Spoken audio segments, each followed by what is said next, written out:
Okay guys, mabuhay maligayang pagbabalik sa aking YouTube channel. It's 12:24 a.m. My gosh, anong araw na ngayon? Bali Friday na, of course. Very busy kasi kami ngayong Thursday because sunod-sunod ang mga press con. And of course, kagagaling lang namin sa Christmas party ng Abante last Wednesday. So talagang medyo wala pang pahinga, medyo pagod pa. And of course, kanyang Thursday nag-live kami ni Ray Pumaloy sa AE, meaning sa DWAR Abante Radyo. So nakakatuwa na maraming nanonood doon. But anyways, kaya medyo ganito na yung boses ko nangangaragna because ilang days na akong nag-host nung December 2 sa Christmas party ng Speed Society of Philippine Entertainment Editors na ginawa sa Rampa. Ako na naman isa ako sa mga host doon, and of course with Tessa Mauricio Ariola and Ervin Santiago, Ron Romulo and Jerry Olea. So dahil medyo matagal kang salita ng salita, almost everyday talaga talk ng talk.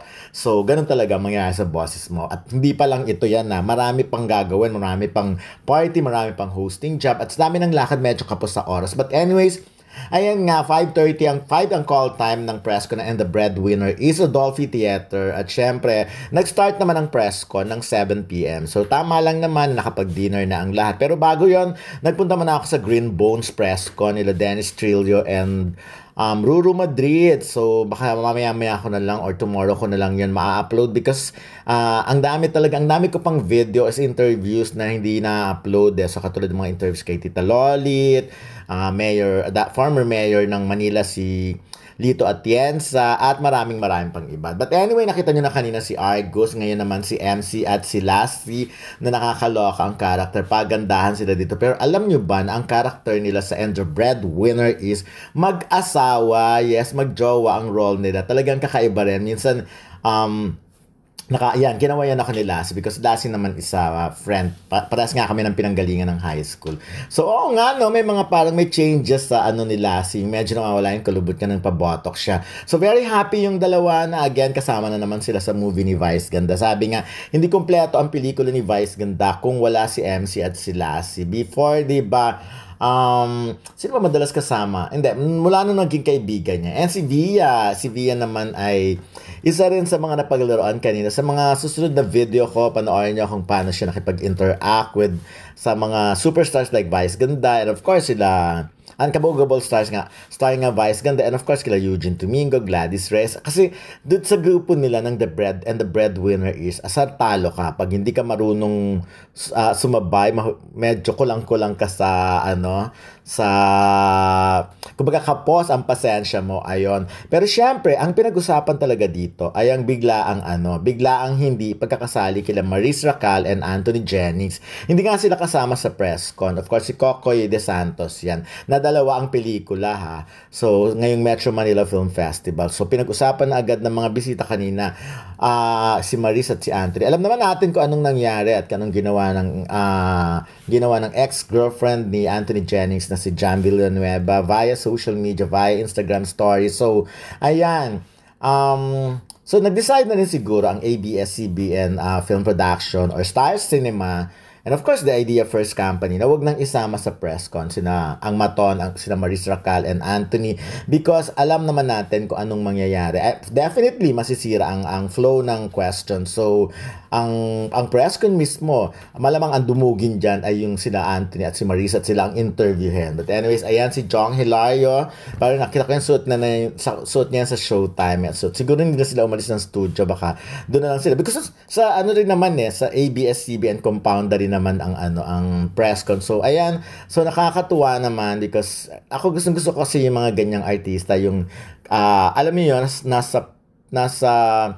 nasa event pero nakikita nila yung face ng mga kaharap nila, yung kumakaway sila. Yung iba kasi parang wala nakikita. But anyways, kung ako rin naman, going back dun kay Maris at kay Anthony, kung ako rin naman ang producer, ay sasabihin ko na hindi na rin, wag nang papuntahin muna para makaiwas din. Kasi, of course, fresh pa ang issue at hindi pa kayang sumagot niyang dalawa, definitely, siguro, hindi natin alam kung anong pinagdadaanan. Ang nakakaloka nga, di ba? Ayan si Gladys Reyes. Ganito na lang muna pag nakikita ko yung mga artista. But, kasi nga, may mga threat pa na may kesyo pwedeng magdemanda or magdidemanda talaga yung dalawa against Jam Villanueva. Ako, babasahin ko tong message ni Attorney Georgie Villanueva Alonso. Of course, si Attorney George Villanueva Alonso ay naging abogado rin ni Catriona Gray. So, nananalo nga sa case. But anyway, ito ang kanyang pinost sa kanyang Facebook. Sabi niya, assuming that all the screenshots are legit, the fact remains that Maris and Anthony have committed no crime, as in capital, no crime.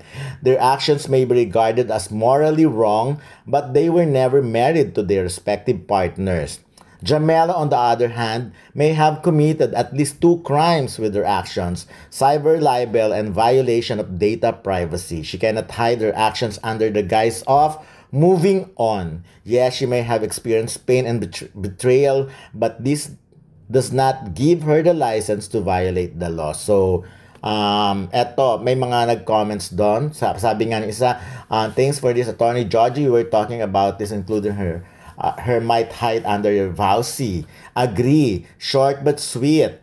I feel bad for her, but she will likely get sued for this. Ayan. Agree. Yare. Na-update tuloy ako, Attorney, ha? Miss you po. God bless po always. Ouch. My thoughts too, except for the morally wrong part. Morality is subjective. So, ayun sabi ng isang actor din na si Joel Saracho. Ayan, anyway.